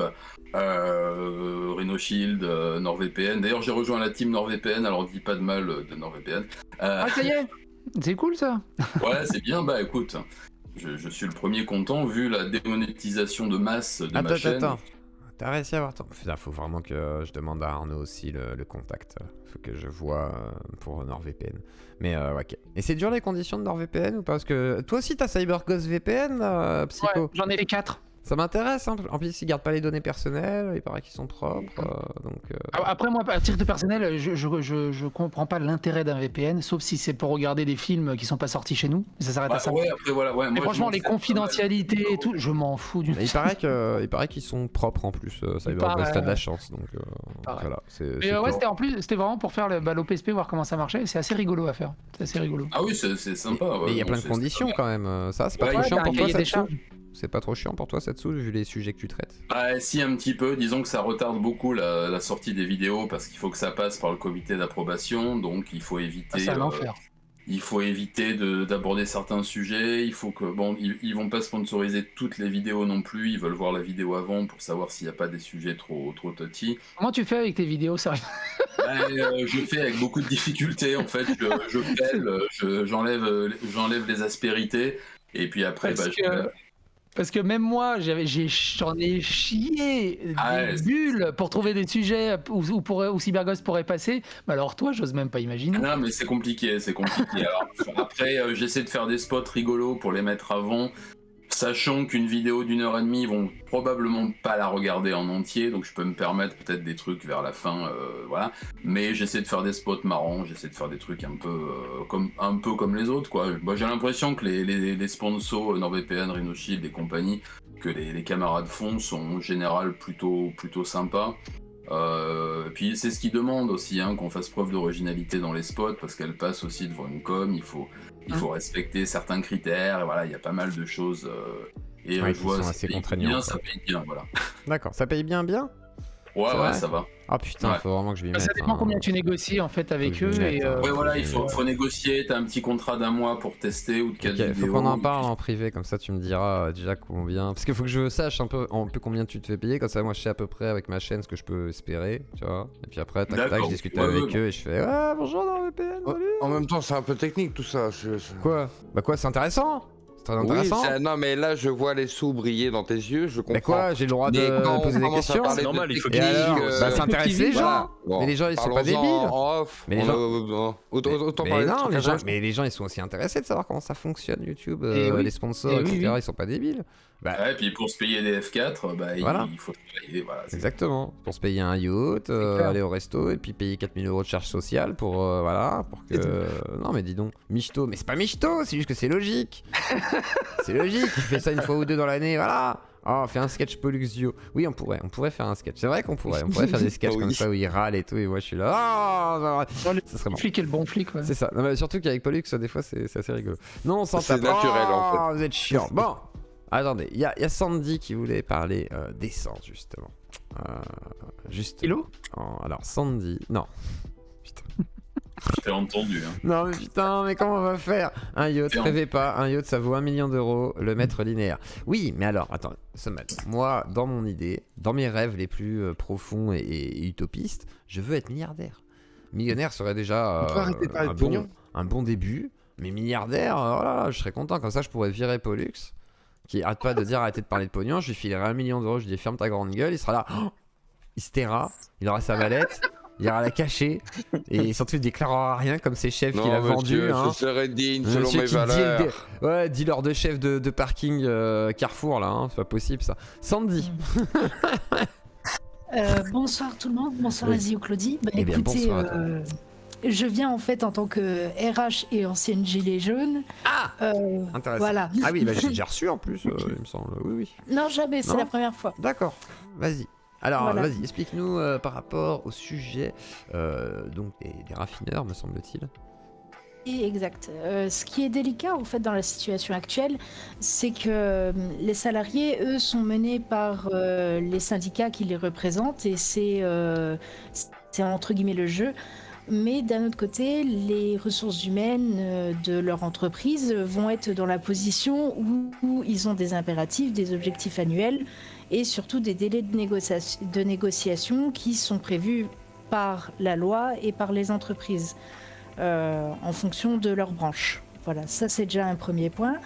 Et ce qui est difficile à comprendre pour un salarié qui passe ses journées à travailler et notamment qui suit l'actualité, c'est que certes, l'inflation fait qu'il doit avoir un salaire revalorisé, mais que ce n'est pas forcément aussi simple que les syndicats leur expliquent.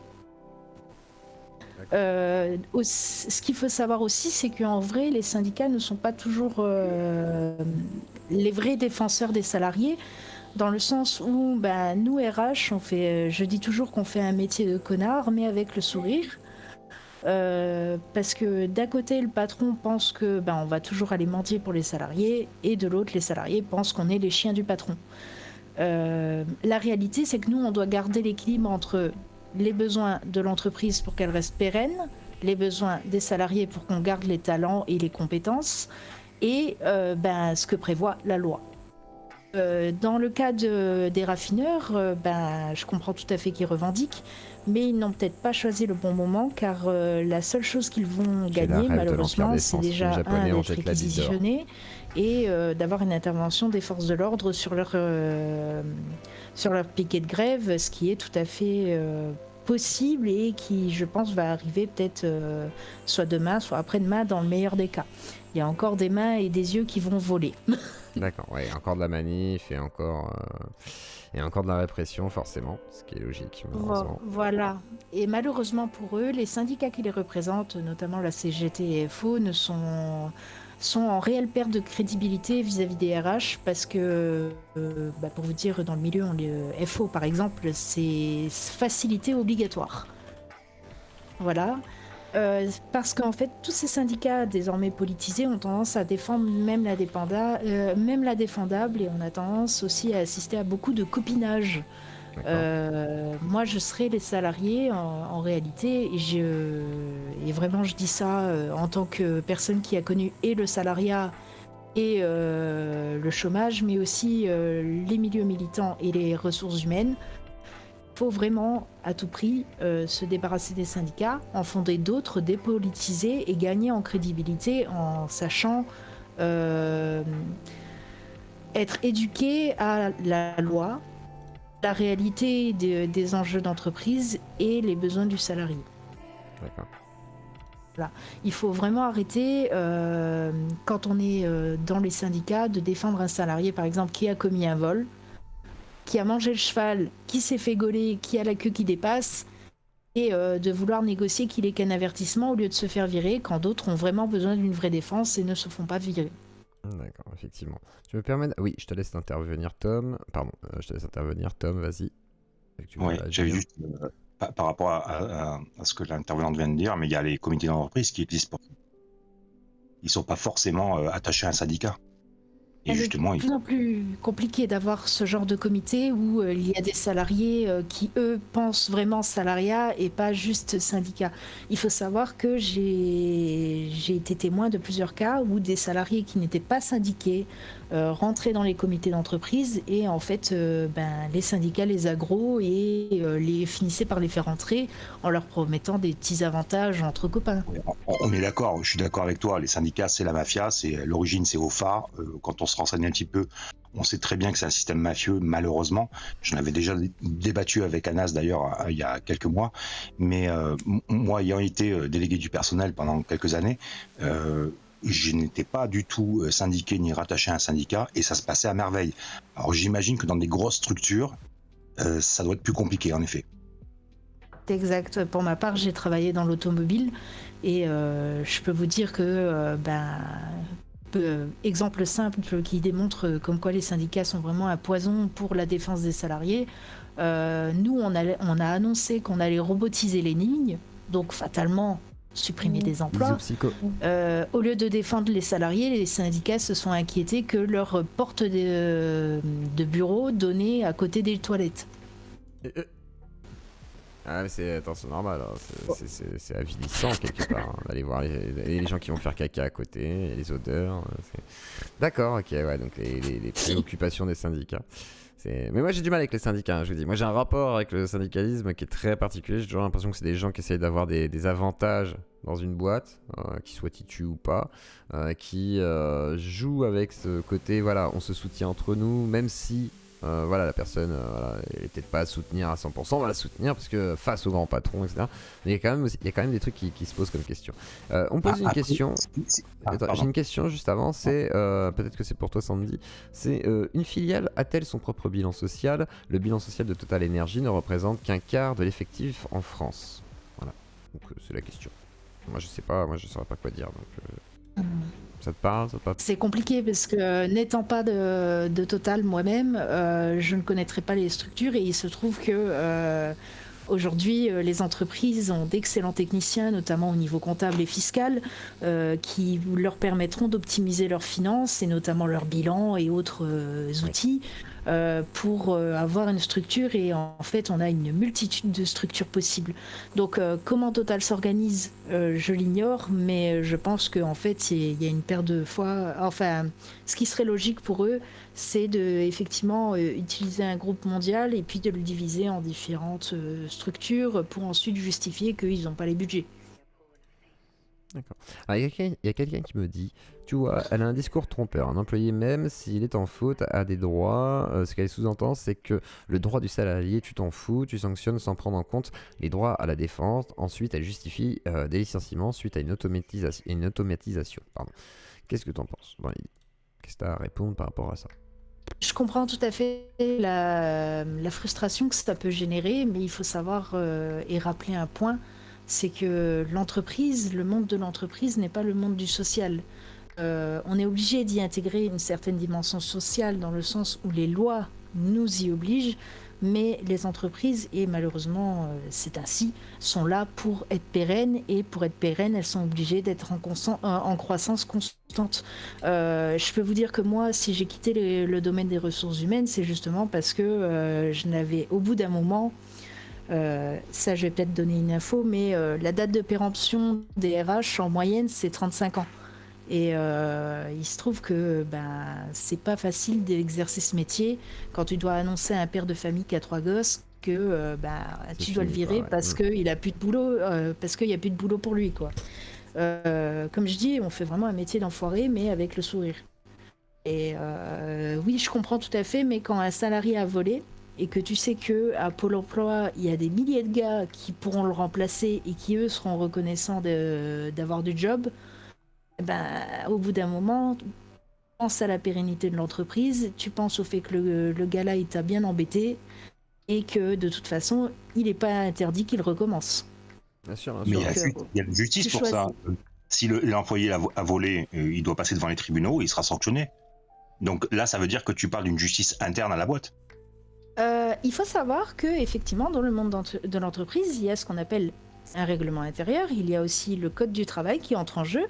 Donc, effectivement, tu vas avoir la possibilité de le faire intervenir, de faire intervenir le pénal dans le cadre d'un vol, mais il faut pas oublier que, faut pas oublier que le salarié a signé le règlement intérieur, le RH a signé le code du travail, entre guillemets, par sa formation. Et du coup, quand tu es RH dans une entreprise, tu es quelque part une personne qui applique. Je formule mon intervention. Le vol est un délit, c'est délictuel. Donc c'est sanctionné par les tribunaux, il n'y a aucun problème par rapport à ça. Donc si il n'est pas passé devant les tribunaux, c'est un vol, c'est une suspicion de vol qui est réglée en interne dans l'entreprise avec le RH, avec le chef d'entreprise, et où on va peut-être par pression sur le salarié lui dire c'est la porte ou les tribunaux. C'est ce genre de choses que moi j'ai pu voir, hein, donc et souvent d'ailleurs.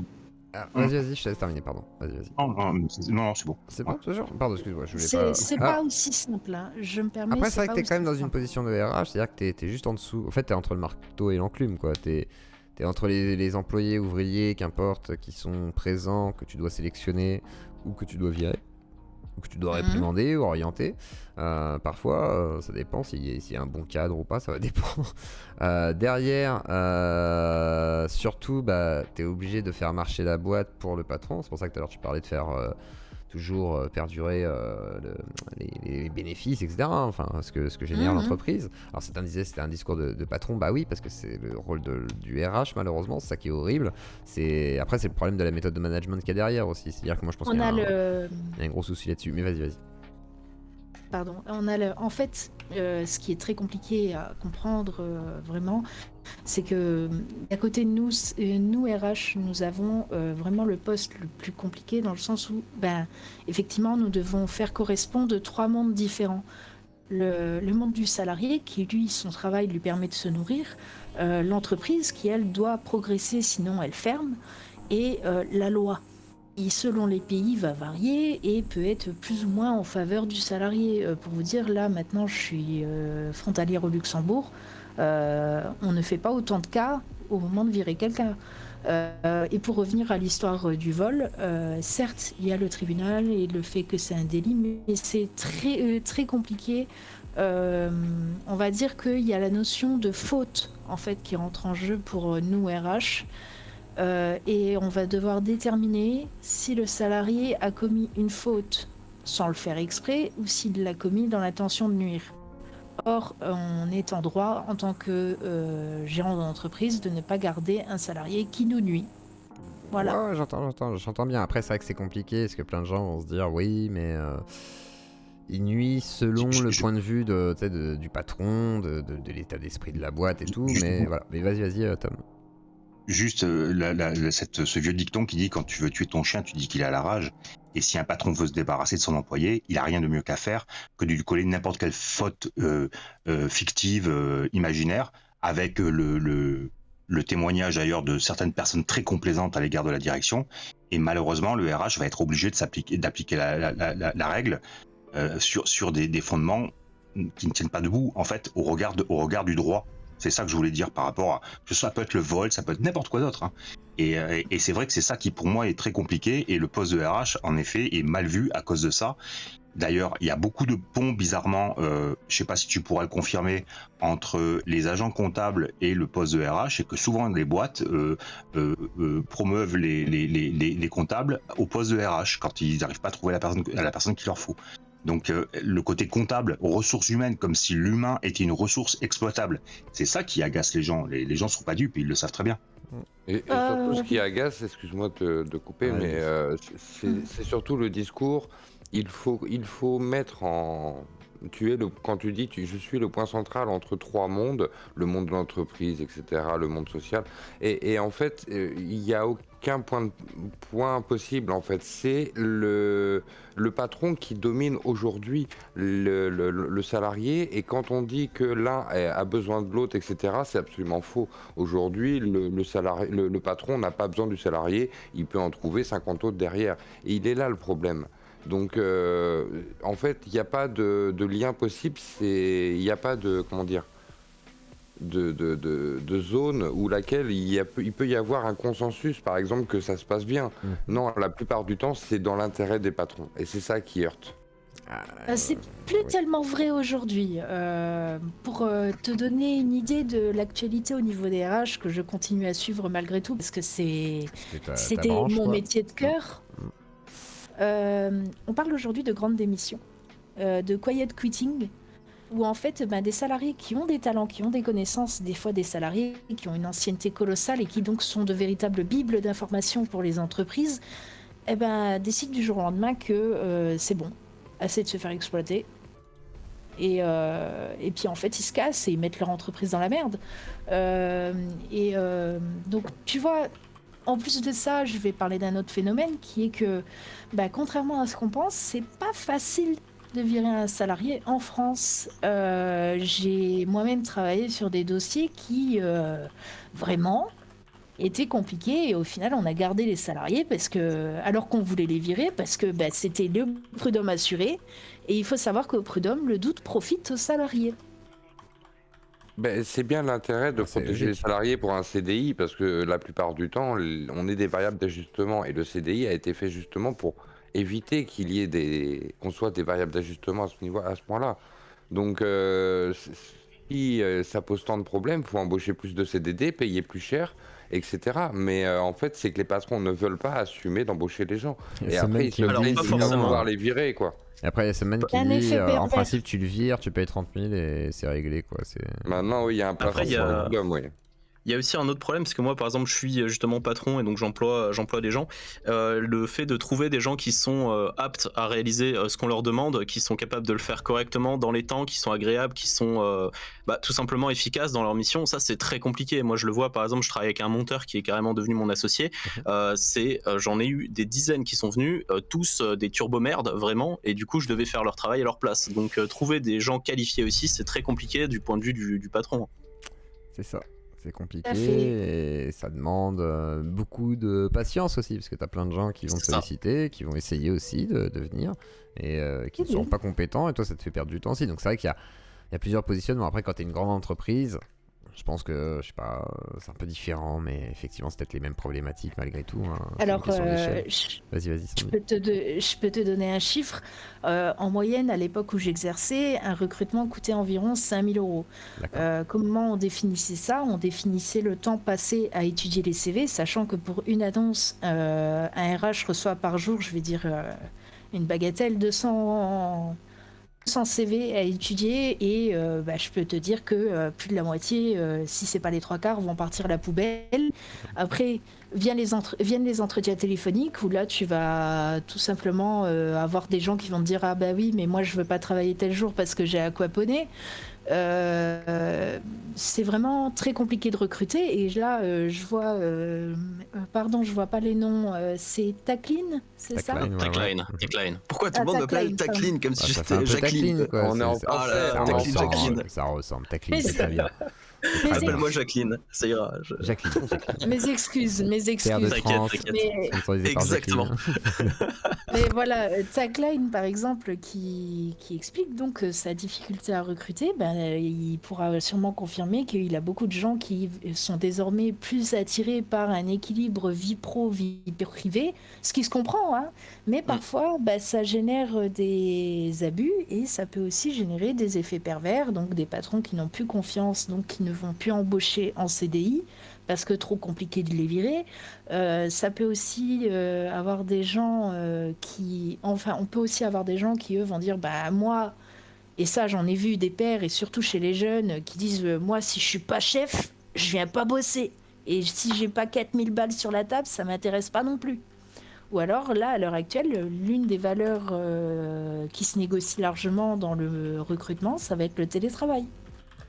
Oui, forcément. Et plus tu donnes, Et plus tu donnes en fait des opportunités, plus les gens en veulent. Moi je voyais par exemple quand je cherchais mon monteur, j'étais là en mode écoute, je vais être le patron le plus cool du monde, tu travailles absolument quand tu veux, depuis chez toi, on te file l'ordinateur, tu fais le montage, tu fais tout, tu choisis tes horaires, si tu veux bosser à 3h du mat, tu bosses à 3h du mat, tu fais vraiment ta vie, je m'en fous, tu me dis ce que tu as envie de faire.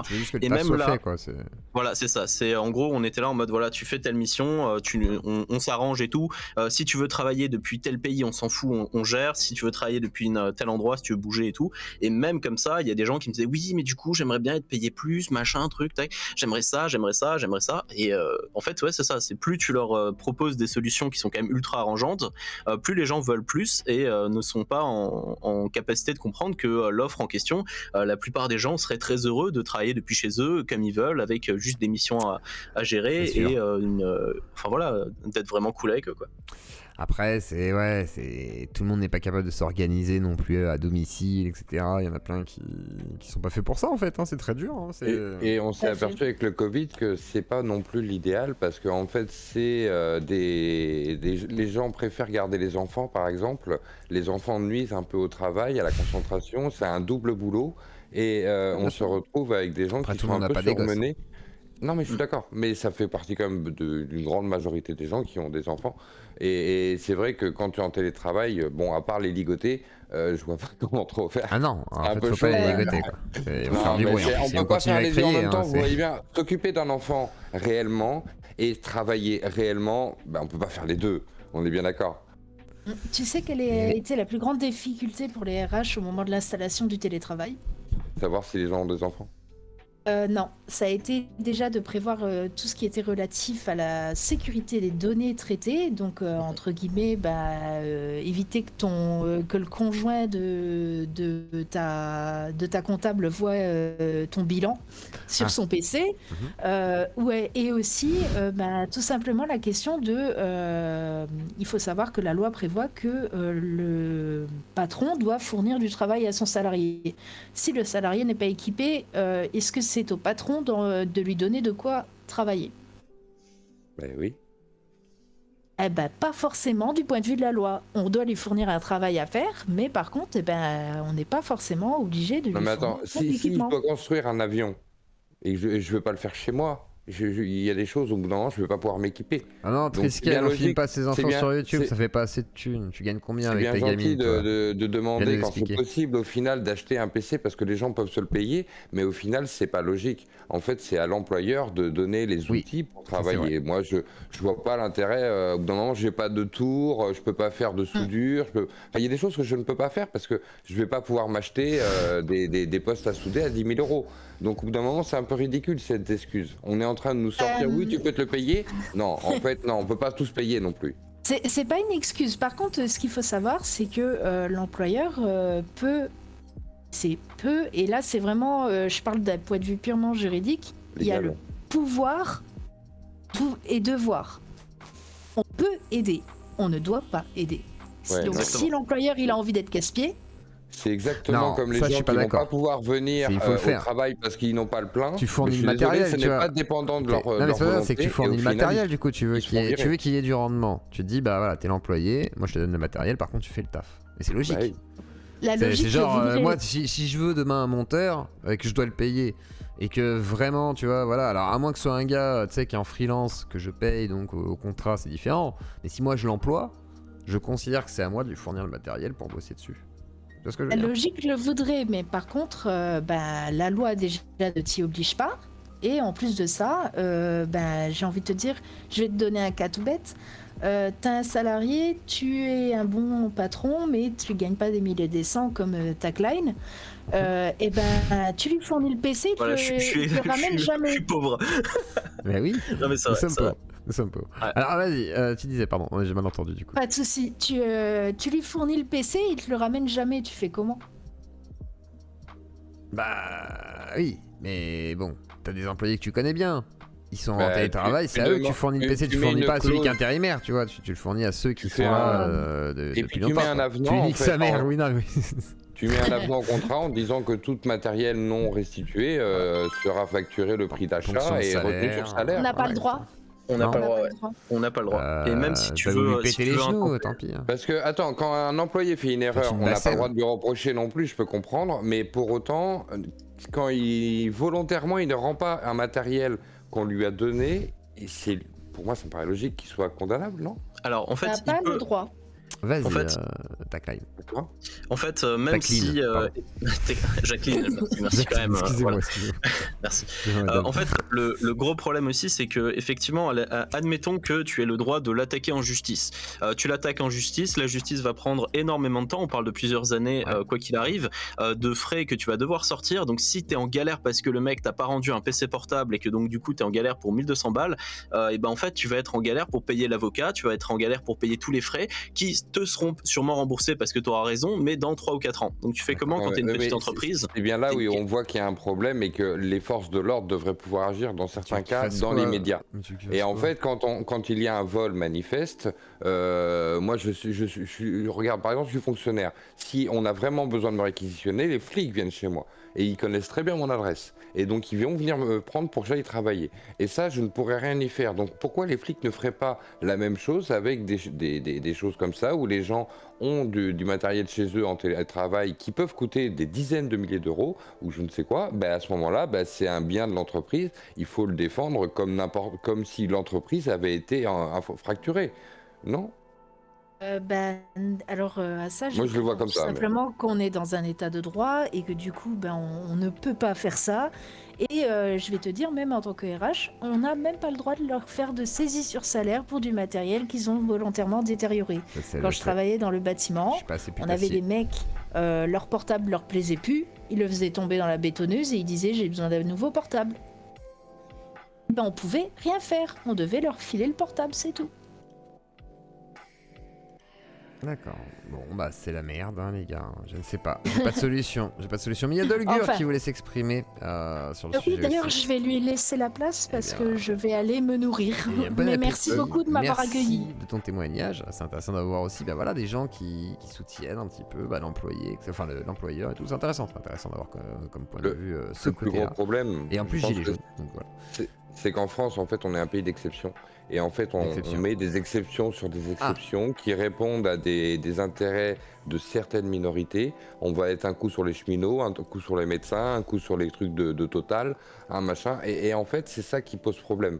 Arrêtons de faire ça individuellement et essayons de nous réunir. Je veux dire, là, on a un problème de pouvoir d'achat. Tout le monde, là.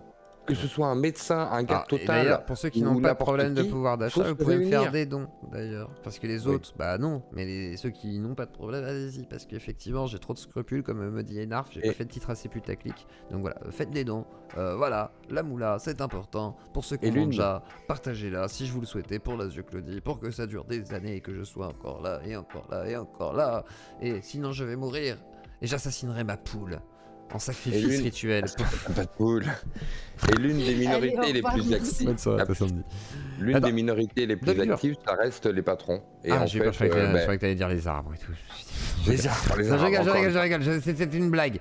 Triskel, si t'as envie de venir, ramène ton cul. Dolgur, c'est à toi. J'ai même pas fini. Non, je donnerai quand un mec aura donné plus sur Tipeee. Oui, je sais, mais personne donnera plus que toi, Saman, c'est baisé. Hein. En plus, ça dépend, qu'est-ce que tu veux dire plus sur le mois ou plus sur l'année? C'est sur l'année, c'est baisé, je pense. T'as un sacré record, attends. 2 secondes. Hop, Après, il y a Gabriel, hein, qui, dans le mois, là, c'est le plus haut du mois, là, pour l'instant, parce que le mois a commencé. Non, c'est le 2e plus haut, c'est pas au-dessus de toi. Et dans l'année, attends, on va regarder vite fait. Je sais pas, parce que, voilà, Saman... Pourquoi j'ai pas l'année entière? Nique ta mère, là. Wesh, c'est de la merde ce logiciel. Les 30 derniers jours, voilà. 360 derniers jours. Voilà, comme ça on va savoir les... Voilà. Sunman qui a donné 1108,66. Donc effectivement, les autres sont très très loin derrière. Donc personne ne donnera plus. Dans le mois, au pire, c'est peut-être possible. Ça peut arriver. Il y a Ambroise qui peut faire des... Voilà, qui des fois fait des gros dos. Mais pas en public. Donc du coup, à mon avis, là c'est mort. Hein, c'est mort. Là c'est fini. Donc il n'y aura plus jamais de dons. C'est fini. Tant pis, j'inviterai Pantoufle pour faire plus de sous. C'est comme ça. Je pense que Pantoufle est le seul trigger qui peut fonctionner désormais. C'est la seule chose qu'il me reste. Petit soldat. Non, mais touche pas à tes sous, t'es qui? Toi, tu gardes tes sous. Voilà. Invitez Pantoufle, on le vend pas cher ensuite. Oui, voilà, c'est ça. Je pense que Pantoufle, c'est la meilleure chose. On est d'accord?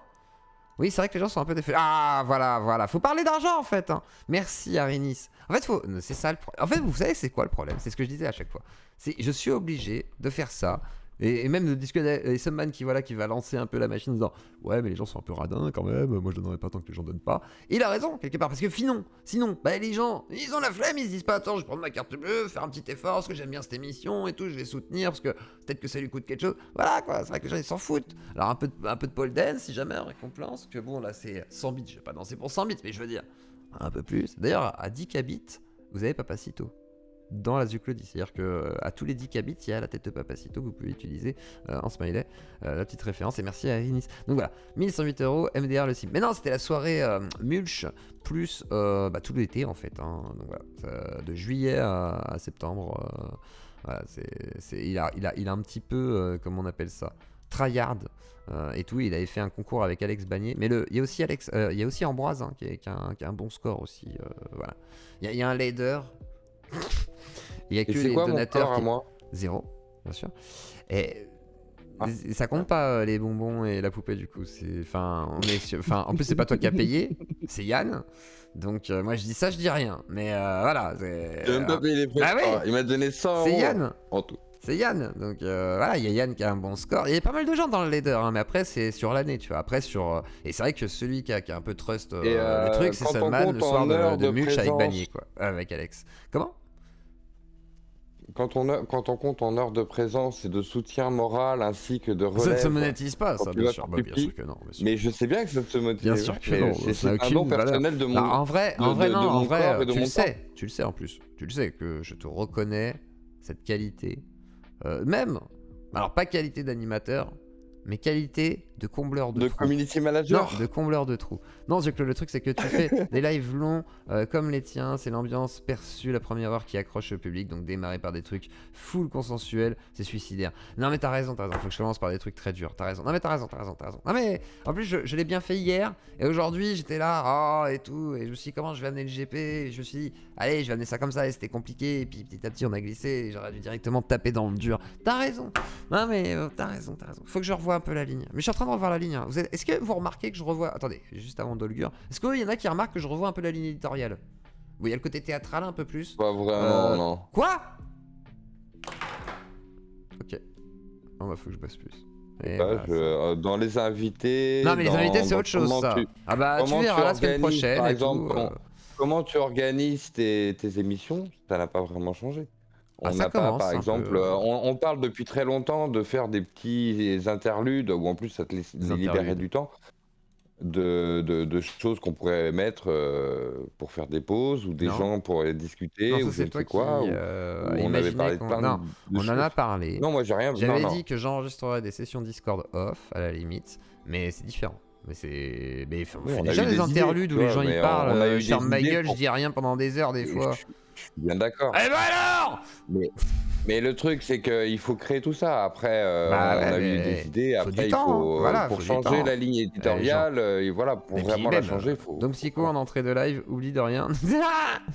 Mais non, c'est bien Psycho en entrée de live, c'est rigolo aussi. Oh, mais il a parlé de pognon tout le temps. C'est toujours intéressant. Mais c'est intéressant de parler de pognon, là, la moula. Qu'est-ce qu'il y a? C'est toujours intéressant, putain. Bon. Oui, c'est intéressant quand ça va dans ta poche, pas celle des autres. Bah, je peux pas faire ruisseler comme ça, c'est pas évident pour l'instant, t'es gentil, toi. Voilà, donc voilà. Le ruissellement, ça n'existe pas. Bah non. C'est bien, voilà. Mais qui a dit que ce serait du ruissellement? Pour l'instant, je peux pas. T'es gentil, je vais essayer de vous offrir une tasse.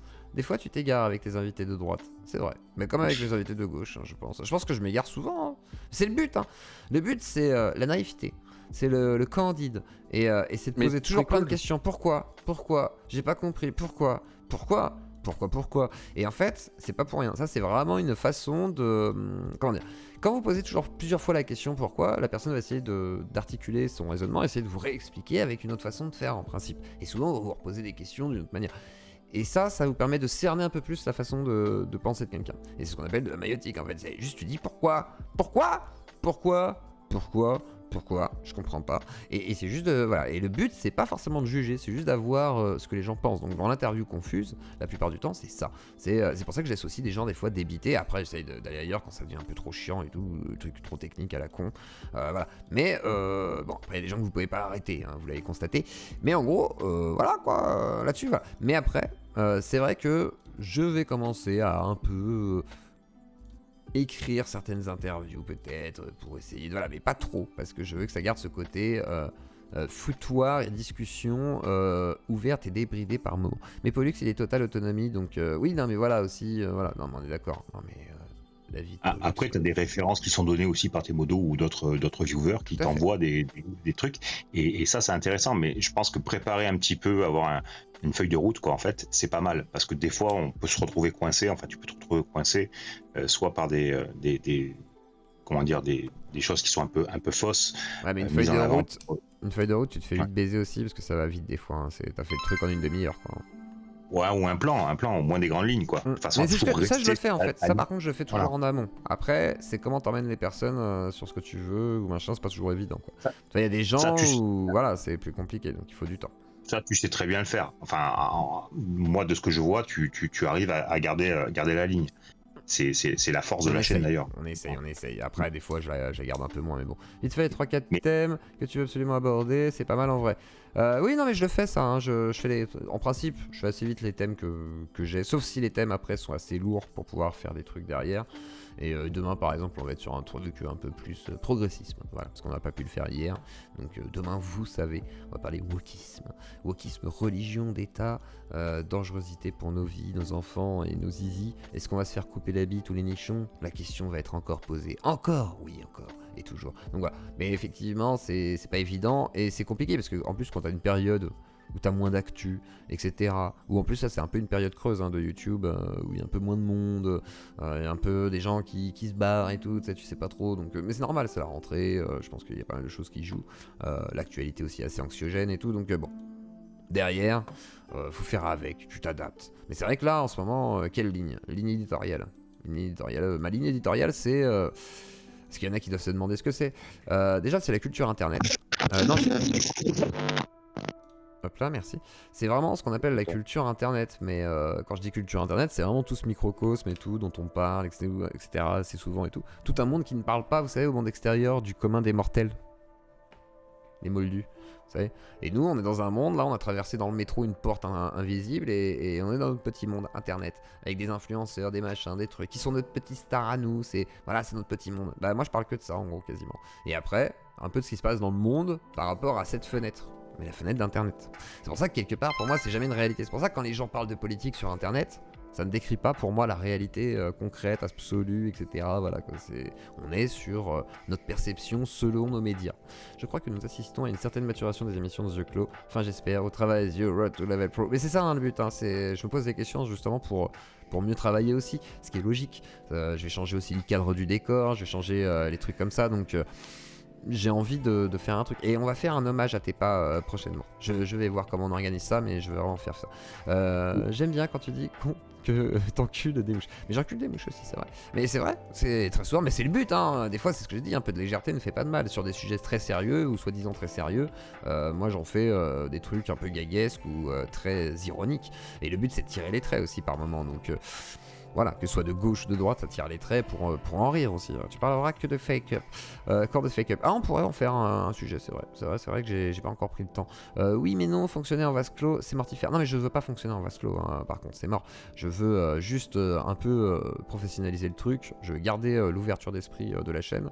Je veux surtout pas m'enfermer. Je veux continuer mon jonglage pseudo droite-gauche pour les gens, rester très confus. Là-dessus, c'est important. Et voilà. Pantoufle veut faire un buzz en faisant un live de nuit à Nantes pour prouver que c'est très tranquille. Bah non, si c'est tranquille, il va pas y avoir de buzz. S'il veut buzzer, il faut qu'il se fasse agresser, même si c'est fake. Voilà. Genre, je voulais prouver que Nantes était paisible, et je me fais agresser, ça tourne mal. Et là, il y a la vidéo, et la caméra... Ah non, je suis Pantoufle, une star de Twitch. Non, arrête. Aïe. Ah non, pas moi. Et là, tac, il filme ça, et là il fait putain et tout. J'avais dit non, c'était pisse et tout, et putain, je me suis fait hagard. Voilà, il fait ça. Et en fait, après, il fait prank. Et là, il fait un buzz. Les gens, ils sont là. Quoi, comment ça? Au début, il va se faire relier par Français de souche, là, FDS, et ensuite, il ira chez Hanouna. Parce qu'il aura fait un prank antiraciste. En même temps, les mecs vont pas taper dans la merde, c'est avec la bouse. Alors après, les racailles de quartier et tout qui traînent dans la rue à 4h du matin parce qu'ils vendent 2-3 barrettes et ils se tapent des putes, et là ils sont en S total parce qu'ils marchent dans la nuit sans trop savoir ce qu'ils font, ils errent sans but. Un mec avec un téléphone portable qui veut prouver que Nantes c'est pas dangereux, il peut peut-être se faire dépouiller les quelques euros qu'il a dans la poche. Genre les 3-4 euros, ça peut servir au petit café le matin, tu vois. Genre le café, tu sais, que tu vas boire dans le PMU, ou sinon au tabac, où tu vas acheter aussi ton jus à gratter. Tu vois le délire? Moi je pense qu'il y a moyen. Il y a moyen qu'il se fasse aggro. Mais après il peut payer un pote et dire écoute, tu fais semblant de m'agresser. Comme ça, bim bam boum, ça fait un méga buzz. Il faut qu'il y ait un peu de maquillage par contre, il faut qu'il y ait un petit peu de rouge, faut qu'il y ait un petit bleu. Voilà, maquillage. Donc là il y a tout un travail, un setup. Mais tu vas dire que c'est un pauvre Pantoufle, il fait pitié. Que tes dealers tu lui donnes des centimes. Même t'es étranger, tu lui files une carte de séjour. Non mais... Je sais pas s'il est pauvre Pantoufle. J'en sais rien. Attends, il a fait... l'autre fois il avait un train de la hype. Je sais plus combien il a fait de somme, mais il en avait pas mal, hein, donc je sais pas, je m'en rends pas compte. Je connais pas l'économie de Pantoufle. Je me rends pas compte à quel point il peut générer de l'argent ou pas. Il a du monde, il a des fidèles qui sont là depuis très longtemps, 38 mois, 60 mois, machin et tout, donc fait quand même du temps.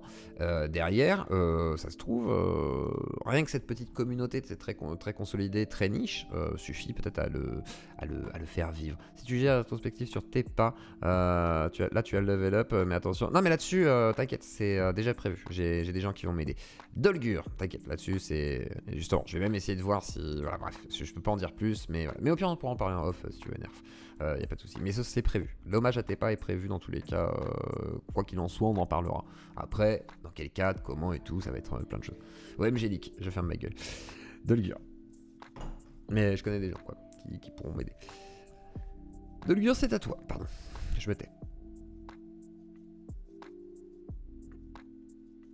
Il est mort. Dolgur est mort. En fait, il y a un squelette, donc ça se trouve, c'est lui qui a séché. En fait, il a séché sur place. Azure Clos, si tu as besoin d'aide pour la professionnalisation, je suis là. Tout à fait. Oui, non, mais je suis toujours preneur. Après, ça dépend quelle aide en fait. C'est toujours ça le truc. Et après, faut voir comment organiser le truc. C'est toujours ça. J'ai plus de micro apparemment. Eh ben, si, je t'entends grésiller. Ah ouais, ah non, tu grésilles de ouf en fait. Ouais. Allô? Attendez. Bon bah, fin de la capsule déjà, mettez un pouce bleu, un like, abonnez-vous, phagocytez le putain d'algorithme de YouTube. Et si jamais tu veux participer à la chronique, tu fais un don sur PayPal, Tipeee Stream ou tu lâches un sub sur Twitch en live et tout. On se retrouve du lundi au mardi au mercredi à partir de 18h30. Voilà, à tout.